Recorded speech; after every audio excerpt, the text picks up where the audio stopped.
अस्सलाम वालेकुम वरहमतुल्लाहि वबरकातुहू। दोस्तों, मैं कश्मीर सीरीज को स्टार्ट करने जा रहा हूं। आप सब दोस्तों को कश्मीर सीरीज के पहले एपिसोड में आपका वेलकम करता हूं। तो चलिए व्यूअर्स, कश्मीर की हिस्ट्री डिस्क्राइब करते हैं।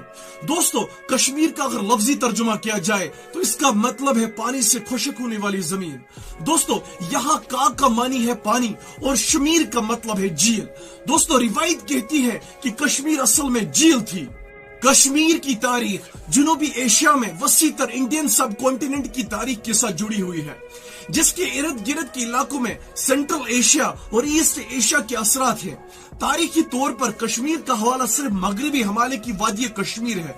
दोस्तों, आज ये एक बड़े इलाके की निशानदी करता है, जिसमें जम्मू कश्मीर हिंदुस्तान के जेर इंतजाम यूनियन टेरिटरी के इलाके हैं, जो जम्मू और कश्मीर की वादी पर मुश्तमिल है।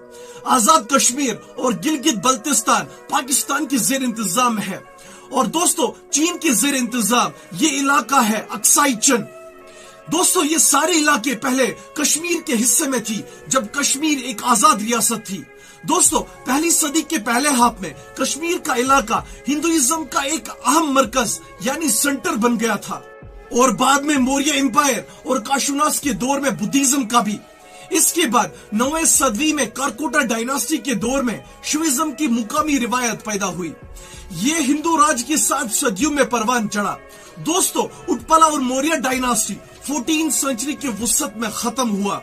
दोस्तों, कश्मीर में सेपरेट ऑफ इस्लाम 13वीं सदी के दौरान मुस्लिम हुक्मरानी के तहत तेज हुआ, और कश्मीर में कश्मीर शिविज्म के बिलाखिर जवाल का बाइस बना।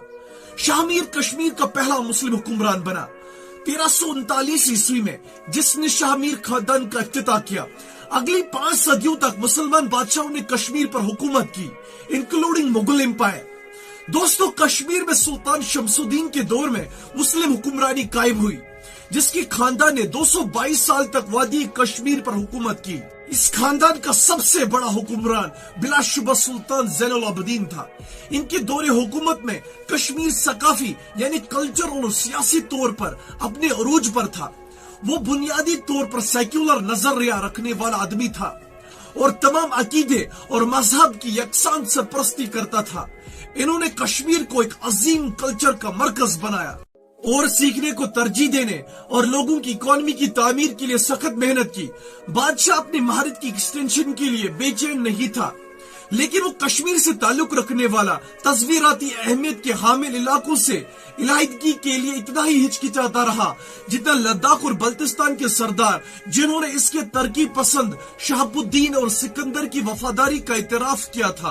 ताहम अली शाह की कमजोर हुकूमत के दौरान इन्होंने खुद को आजाद करार दे दिया था, इसलिए वो अपनी फौज के साथ रवाना हुआ और अपनी हाकमियत को तस्लीम करवाने के लिए लद्दाख के राजा को झुकाया, और बल्तिस्तान के हुक्मरान ने भी इसकी पैरवी की और हथियार डाल दिए। इसके बाद इसने कोनू शहर पर कब्जा कर लिया, जो इस वक्त तक लद्दाखियों के कब्जे में था। इन कामयाबियों के बाद बादशाह ने ओहिंद के हुक्मरानों को जेर करने के लिए आगे बढ़ा, जिसने अली शाह के दौर में खुद को खुद मुख्तार करार दे दिया था। पहले की तरह ओहिंद के हुक्मरान को भी शिकस्त हुई और वो कश्मीर के बादशाह के हाकमियत को तस्लीम करने पर राजी हो गया।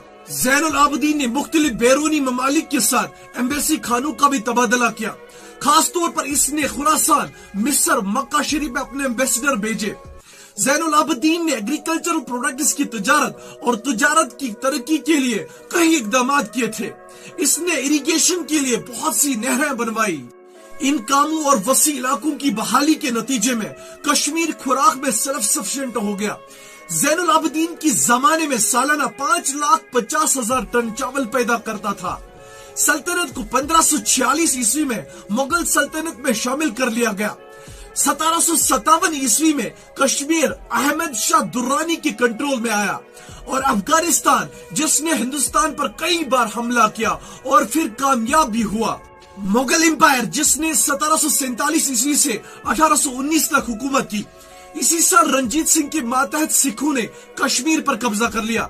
दोस्तों, 1846 ईस्वी में पहली एंग्लो सिख जंग हुई, यानी फर्स्ट एंग्लो सिख वार, जिसमें सिखों की शिकस्त के बाद एक एग्रीमेंट हुआ, यानी ट्रीटी ऑफ लाहौर पर दस्तखत हुआ। اور ٹریٹی آف امرتسر کے تحت انگریزوں سے اس علاقے کی خریداری پر جموں کا راجہ گلاب سنگھ اس کا نیا حکمران بنا۔ دوستو، کشمیر ایک پرنسلی اسٹیٹ کی حکمرانی برطانوی والی عہد کی سرپرستی کے تحت 1947 عیسوی تک جاری رہی، جب سابقہ شاہی ریاست ایک کانفلکٹ علاقہ بن گئی جو اب 3 ممالک کے انتظام میں ہے: ہندوستان، پاکستان اور چائنا۔ دوستو، چائنا نے اکسائی چین، پاکستان نے آزاد کشمیر آکیپائی کیا اور باقی جو حصہ بچا وہ ہمارے ہندوستان کے ساتھ ہے، جو آج بھی کانفلکٹ کا مدعا بنا ہوا ہے۔ ڈیئر ویورز، اگر آپ کو کوئی فیڈ بیک دینا ہو تو کمنٹ سیشن میں مجھے ضرور انفارم کریں۔ ملتے ہیں اگلے ایپیسوڈ میں، تب تک کے لیے شب بخیر۔